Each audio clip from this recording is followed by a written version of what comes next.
जवानी जराता न कुछ कराता ये हो जवानी जराता न कुछ कराता अब भरल मध खानी रस ठोपे ठोप चुआता भातार हमर सवतीन के घरे सोवाता भातार हमर सवतीन के घरे सोवाता जब मना करी हमारा तारो दो धोवाता जब मना करी हमारा के रोजो धोवाता भातार हमर सवतीन के घरे सोवाता भातार हमर सवतीन के घरे सोवाता।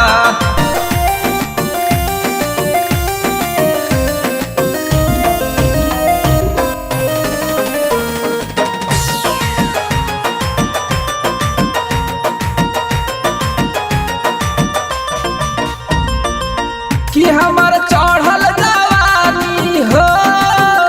भइल बाबे राजधानी हो छोड़ी में हर के ओकरा से उ त कहता चानी हो हमर चढ़ल जवानी हो भइल बाबे राजधानी हो छोड़ी में हर के ओकरा से उ त कहता चानी हो हमके डांटता न लहक साटता खोजे देह रोज रोज हमर से जरोवाता भातार हमर सवतीन के घरे सोवाता भातार हमर सवतीन के घरे सोवाता जब मना करी हमारा के रोजो धोवाता जब मना करी हमारा के रोजो धोवाता भातार हमर सवतीन के घरे सोवाता भातार हमर सवतीन के घरे सोवाता।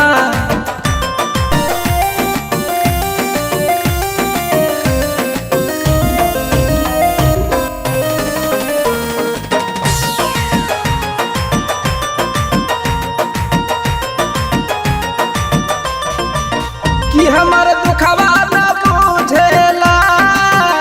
रोज हमारा से जूझेला बाल मरबिया में दर्दी हो खाली ओकरे के पूजेला कि हमर दुखवा न बुझेला रोज हमारा से जूझेला कि बाल मरबिया में दर्दी हो खाली ओकरे के पूजेला दुखवा सही हो कैसे कही हो आ कुछ कहला तो झगड़ा के बिया बवाता भातार हमर सवतीन के घरे सोवाता भातार साला सवतीन के घरे सोवाता जब मना करी हमारा के रोजो धोवाता